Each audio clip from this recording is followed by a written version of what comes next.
Phone की घंटी बजी तो कमल ने फोन उठाया। दूसरी ओर से आवाज आई, हेलो, मैं जयपुर से सर्वेश बोल रहा हूँ कमल भाई। आपके लिए कुछ खास एंटीक आइटम देखे हैं। कल सुबह आप जयपुर आ जाओ। बहुत ही दुर्लभ और प्राचीन चीज़ें हैं और ऐसा मौका कभी कभार ही मिलता है। मैं आपका इंतज़ार कर रहा हूँ, आइए। ठीक है सर्वेश जी, मैं कल सुबह पहुँच जाऊँगा, कमल ने जवाब दिया। कमल ने जयपुर की अपनी तैयारी शुरू कर दी। एक बैग में ज़रूरी चीज़ें और कपड़े डालकर गाड़ी की पिछली सीट पर रख दिया। सादुलपुर से जयपुर की दूरी लगभग 250 किलोमीटर है। कमल ने अनुमान लगाया कि जाने में 5 घंटे लगेंगे। रात को 12 बजे निकलो तो सुबह 5-6 बजे तक आराम से जयपुर पहुंच जाऊंगा। रात का खाना खाकर कमल ने जयपुर के अपने 2-3 दोस्तों को फ़ोन करके आने की सूचना दी और अपने असिस्टेंट और ड्राइवर सलीम को गाड़ी चेक करने को कहा। गाड़ी में फ्यूल, हवा, ये सब चेक करके सलीम ने कमल से कहा, साहब गाड़ी एकदम ओके है। सलीम कमल के हम उम्र का ही था और पिछले 4 सालों से कमल के असिस्टेंट का काम करता था। ज़रूरत पड़ने पर गाड़ी भी चला लिया करता था। इन 4 सालों में उसे भी प्राचीन और पुरातत्व महत्व की वस्तुओं की समझ हो गए थे। सारी तैयारी होने के बाद कमल ने अपनी अलमारी से हाल ही में खरीदी नई क्लॉक 36 पिस्टल निकाली और ऑस्ट्रिया निर्मित कॉम्पैक्ट साइज की हैंडगन थी जो कि 45 कैलिबर की थी। उसकी मैगजीन में पूरे 6 बुलेट भरे हुए थे। हाईवे पर आजकल लूटपाट की घटनाएं बहुत बढ़ गई हैं, इसलिए सुरक्षा के लिए उसने गन को साथ में ले लिया था। कमल ने गन की सेफ्टी लॉक लगाया और उसे कोट के भीतरी जेब में रख लिया। सारी तैयारी से निश्चिंत होकर उसने सलीम से गाड़ी बाहर निकालने को कहा और मेन दरवाजे को लॉक कर दिया। अपने इस आलीशान हवेली में कमल अकेला ही रहता था। उसके मम्मी पापा 4 धाम की यात्रा पर गए हुए थे। वो इकलौती औलाद था, शादी भी अभी तक नहीं हुई थी। अच्छे खाते पीते परिवार का था। चौकीदार को ज़रूरी निर्देश दे दिए थे कि बाहर हॉर्न की आवाज़ सुनाई दी। कमल बाहर निकला और चलते चलते घड़ी में समय देखा तो रात के 11:45 बज रहे थे। कमल सलीम के बगल में आकर बैठा ही था कि सलीम ने एक्सीलेटर पर पांव दबाव बढ़ाकर गाड़ी झुनझुन रोड की ओर बढ़ा दी। अक्टूबर का महीना चल रहा था। हल्की हल्की सर्दी पड़ने शुरू हो गए थे। रात के समय ठंड और भी ज़्यादा बढ़ जाते थे। रात के अंधेरे में गाड़ी सरपट भागे जा रहे थे। इस रोड पर रात को ट्रैफिक नाम मात्र का ही होता था। कभी कभार कोई गाड़ी दिख जाते थे। खंडेला तक पहुंचते पहुंचते रात के 3 बज चुके थे और अभी लगभग 100 किलोमीटर का सफ़र बाकी था। खंडेला से थोड़ा बाहर निकलते ही सड़क पर किनारे खड़ी एक औरत हाथ दिखाती दिखी। वो गाड़ी को रोकने का इशारा कर रहे थे। कमल ने सलीम से गाड़ी रोकने को कहा। गाड़ी रुकते ही कमल ने देखा कि वो एक अच्छे परिवार की औरत थी जो लगभग 40 साल की थी। लहूलुहान, सिर से खून बहकर कनपट्टी और गालों पर भिगोता हुआ गर्दन तक चला गया जो कि अब तक सूख चुका था। कमल ने खिड़की का शीशा बटन दबाकर नीचे किया और वो औरत खिड़की के पास आ गई। मेरा पति, हम लोगों का एक्सीडेंट हो गया है। हम स्कूटी से जा रहे थे और एक ट्रक वाला टक्कर मारकर भाग गया। मैं काफ़ी देर से मदद के लिए खड़ी हूँ पर कोई रोक नहीं रहा।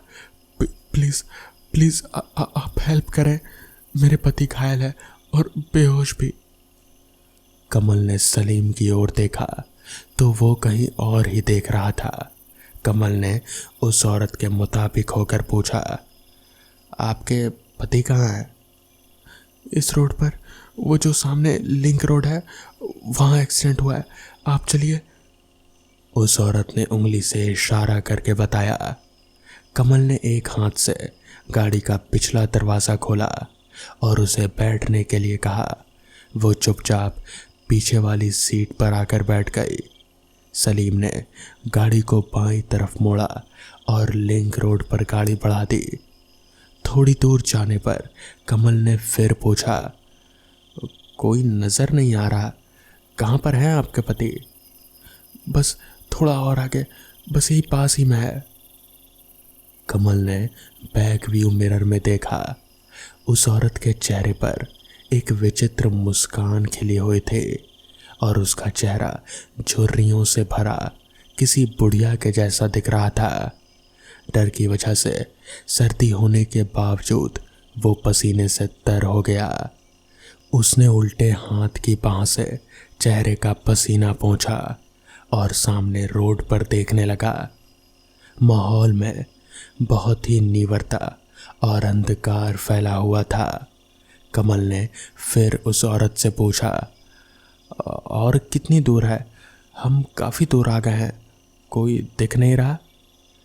कमल ने मन ही मन में सोचा, अगर एक्सीडेंट इतनी दूर हुआ तो ये औरत घायल होने के बावजूद भी इतनी दूर चलकर मेन रोड तक पहुंची कैसे? ये कमल को सता रहा था। बस यहीं रोक दो, उस औरत ने कहा।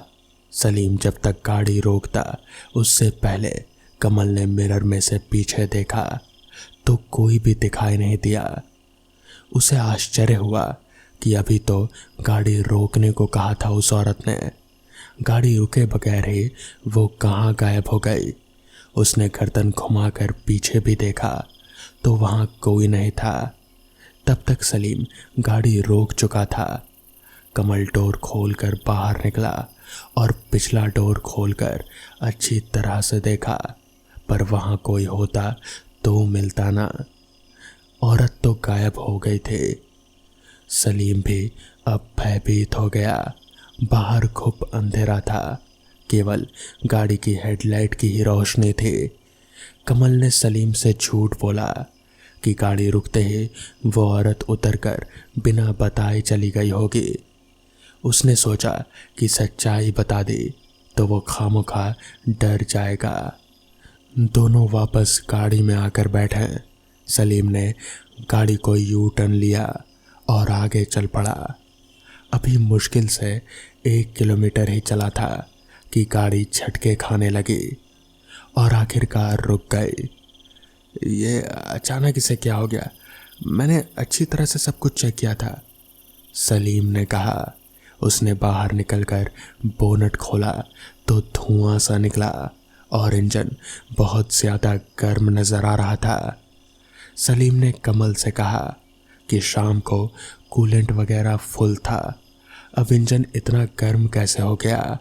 उसने चैम्बर खोला तो देखा कूलेंट नाम मात्र का बचा था। उसने डिक्की से कूलेंट का नया डिब्बा निकाला और चैम्बर में पूरा उड़ेल कर फुल कर दिया। सलीम ने सोचा थोड़ी देर रुक जाते हैं, इंजन जब ठंडा हो जाएगा तब चल पड़ेंगे। सर्दी थोड़ी बढ़ गई थी। कमल की इच्छा चाय पीने की हुई। उसने सोचा कि अब तो मेन रोड पर ही कोई ढाबा मिलेगा। तभी उसे सड़क के बगल में एक जगह से रोशनी दिखाई दी। उसने सोचा हो ना हो ये ढाबा ही होगा। उसने सलीम को रोशनी दिखाई और कहा कि गाड़ी वहाँ ले चलो, चाय पी लेंगे और इंजन भी तब तक थोड़ा ठंडा हो जाएगा। सलीम ने गाड़ी को सड़क से नीचे उतारा और किनारे पर बनी उस इमारत के सामने गाड़ी रोक दी। ये एक 2 मंजिला पुराना सा होटल दिख रहा था। बिजली कहीं नहीं दिख रही थी, चारों तरफ अंधेरा था। सामने काउंटर पर एक लैंप जल रहे थे और अधेड़ उम्र का शख्स काउंटर पर सिर रखे नींद से ऊग रहा था। सलीम ने टोक कर उसे उठाया और उसने मिचमिचाते हुई आंखों से कहा, बैठिए साहब, क्या सेवा करूं आपकी? जवाब में कमल ने कहा, 2 बढ़िया चाय बना दो। साथ ही कमल ने उससे पूछा कि लाइट क्यों नहीं है, तो उस अधेड़ ने बताया कि ट्रांसफार्मर का फ्यूज उड़ गया है, इसलिए बिजली बंद है। अब तो कल दोपहर तक ही ठीक हो पाएगी। कोई बात नहीं, कमल ने बातों बातों में उस आदमी से पूछा, यहाँ कोई स्कूटी का एक्सीडेंट हुआ है क्या इस रोड पर? नहीं तो कोई एक्सीडेंट तो नहीं हुआ होता तो मुझे पता होता। वैसे आप कहाँ जा रहे हैं? जयपुर जा रहे हैं, कमल ने जवाब दिया। थोड़ी इधर उधर की बातें कर ही रहे थे, इतने में चाय बन गई। कमल और सलीम चाय पीने लगे। चाय पीने की तलब और सर्दी होने की वजह से मसालेदार चाय उन्हें बहुत ज़्यादा स्वादिष्ट लग रहे थे। चाय पीते पीते कमल ने कनखियों से अधेड़ की ओर देखा तो उसका चेहरा एकदम निस्तेज और सफ़ेद सा नजर आने लगा, मानो कोई मुर्दा हो। एक पल के लिए उसकी पूरी आंखें एकदम सफ़ेद नजर आई, पर दूसरे ही पल सामान्य दिखने लगी। कमल ने सोचा, ये क्या भला है, कहीं भूत प्रेत का कोई मामला तो नहीं। ये विचार आते ही उसके माथे ने एक साथ ढेर सारा पसीना उगल दिया और डर के कारण उसके घुटने कांपने लगे, पर उसने ये जाहिर नहीं होने दिया कि वो डरा हुआ है। चाय खत्म होते होते कमल और सलीम को लगा कि शरीर में मानो कोई जान ही नहीं है। लगा जैसे शरीर की शक्ति किसी ने खींच ली हो। खड़े होकर गाड़ी तक जाने की भी शक्ति नहीं बची। एक अजीब तरह की मदहोशी दोनों पर भारी होने लगी।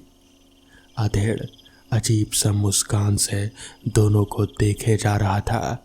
सलीम ने कमल से कहा, साहब पता नहीं कैसी बुरी थकान ने आ घेरा है। रात को अगर यहीं पर रुक जाएं, सुबह जल्दी निकल लेते हैं। आपके क्या विचार है? मेरे में भी अब चलने की शक्ति नहीं है और बुरी तरह से थकावट महसूस हो रही है। तुम्हारा कहना सही है, रुक जाते हैं, सुबह जल्दी चलेंगे। कमल ने जवाब दिया। कमल ने उस अधेड़ से कमरे के बारे में दरख्वास्त की तो अधेड़ बोला, साहब पहली मंजिल पर एक डबल बेड का रूम है, अटैच लेट बाथ, वो ले लो, बस 200 दे देना। ये रजिस्टर है, इसमें एंट्री कर दीजिए और ये रही चाबी।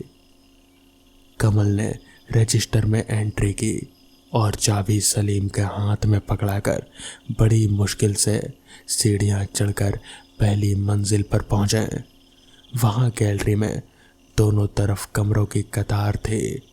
उसने चाबी के छल्ले पर खुद के कमरे का नंबर देखा जो सीढ़ियों के सामने ही था।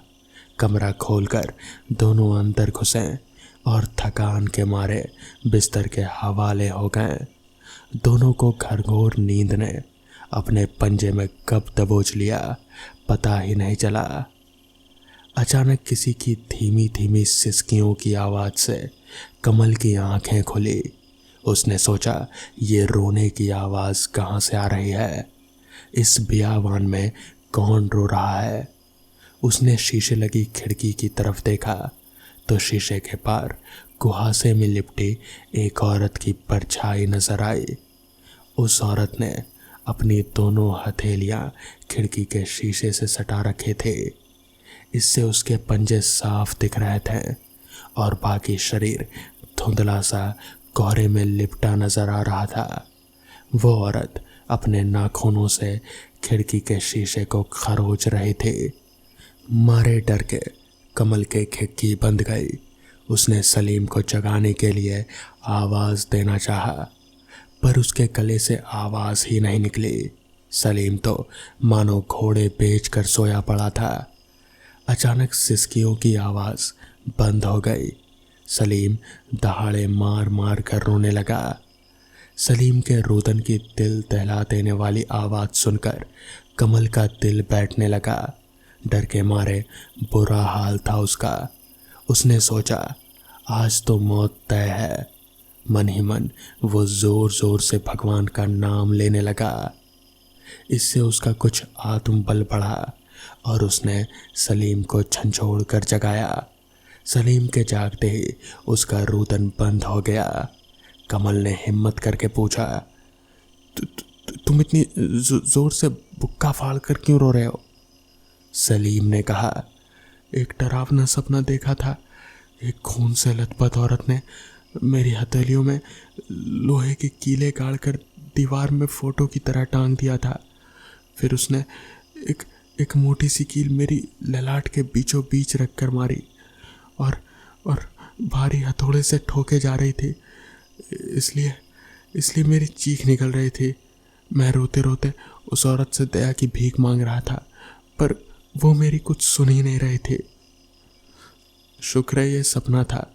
अब चुपचाप सो जाओ, हमें सुबह जल्दी निकलना है। कहकर कमल ने खिड़की के शीशे पर नजर डाली। वहां अब कोई नहीं था। लिहाफ ओढ़कर दोनों शीघ्र ही नींद के हवाले हो गए। सलीम ने अपनी घड़ी में समय देखा तो सुबह के 6:30 बज चुके थे। उठकर उसने खिड़की से बाहर झांका तो गहरा अंधकार दिखाई दिया। उसका दिमाग गूंद हो गया। वो सोचने लगा कि 6:30 बजे तक तो दिन निकल आता है, फिर इतना अंधेरा क्यों है। उसके दिमाग ने काम करना बंद कर दिया तो उसने कमल को झंझोड़ कर जगाया और बोला, साहब उठ जाइए, 6:30 बज गए हैं, हमें निकलना है। कमल उनिंदी आंखों से उठा और बाहर देखा तो बाहर सचमुच अंधेरा था। घड़ी में समय देखा तो वाकई 6:30 बज चुके थे। उसने सलीम का हाथ थामा और सीढ़ियां उतरकर नीचे काउंटर के पास आया। बाहर की ओर देखा तो दिन का प्रकाश चारों ओर फैला हुआ था। उसने सोचा अभी 1 मिनट पहले तक तो पूरा अंधेरा था, फिर इतनी रोशनी कैसे हो गई। सलीम भी बाहर अचानक भोर का प्रकाश देखकर चौंक गया। उसके चेहरे पर डर की छाया अचानक से घिरने लगी। नीचे ना तो काउंटर पर कोई था और ना ही कोई और जगह पर। होटल में मरघट सा सन्नाटा पसरा था।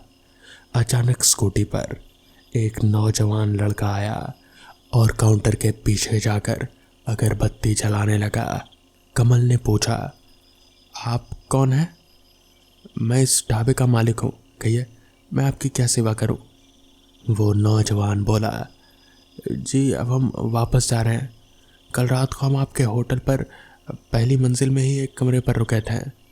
एक चाचा काउंटर पर बैठे थे, अब चेकआउट करना है बस। कमल ने जवाब दिया। क्या आप यहाँ रुके थे?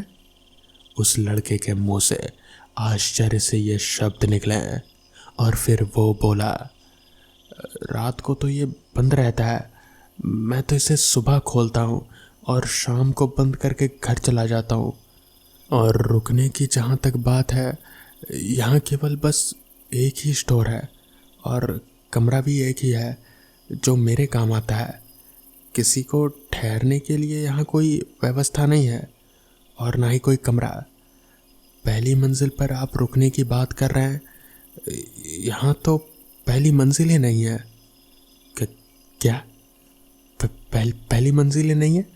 ऐसा कैसे हो सकता है? कमल ने कहा। फिर ध्यान से होटल को देखा तो डर के मारे छुरछुरी पूरे शरीर में दौड़ गई। रात को जो 2 मंजिला होटल नजर आ रहा था वो अब एक खरपैल बना हुआ ढाबा सा दिख रहा था। ध्यान से देखा तो सीढ़ियाँ वगैरह का कोई अस्तित्व ही नहीं था। उसने सोचा अभी तो ऊपर से उतरकर नीचे आया, ऐसा कैसे हो सकता है? रात को जो आलीशान रिसेप्शन काउंटर नजर आ रहा था, उसकी जगह पर एक पुरानी सी गंदी मेज रखे थे। क्या पूरा होटल गायब होकर इस ढाबे में बदल गया? कमल ने फिर कहा, आप एक बार रजिस्टर देखो, मैंने अपने हाथ से आने की एंट्री की है। यहाँ रुकने की कोई व्यवस्था ही नहीं है, तो रजिस्टर की क्या ज़रूरत? मैं कोई रजिस्टर रखता ही नहीं हूँ। उस नौजवान ने आश्चर्य के साथ कहा। ये सुनकर कमल के चेहरे पर पसीना चुआया। उसके मुंह से बोल नहीं फूटे, आवाज़ गले में घुट कर रह गई। फिर हिम्मत करके उसने नौजवान की तरफ देखा तो पीछे दीवार पर फूल चढ़ी एक फोटो फ्रेम थी। फोटो अधेड़ अवस्था में एक जोड़े की लग रहे थे। कमल ने ध्यान से फोटो में मौजूद चेहरे को देखा तो डर से उसकी आंखें फट पड़ी। कल रात काउंटर पर जो आदमी बैठा था, उसी की फोटो थी। अब उसने महिला के फोटो पर नज़र डाली तो उसकी ऊपर की सांस ऊपर और नीचे की सांस नीचे रह गई। ये वही महिला थी जिसने लहूलुहान अवस्था में मेन रोड पर मदद मांगी थी और जिसे उसने गाड़ी में लिफ्ट दे थी।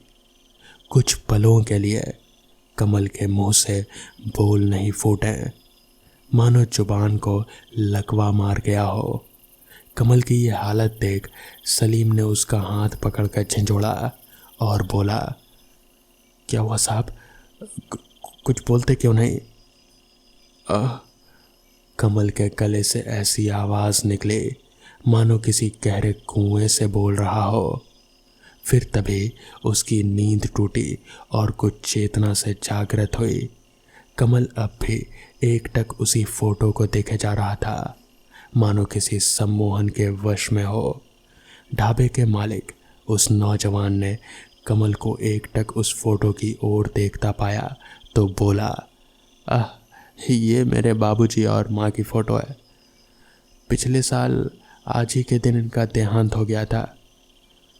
इनका देहांत कैसे हुआ? सलीम ने पूछा।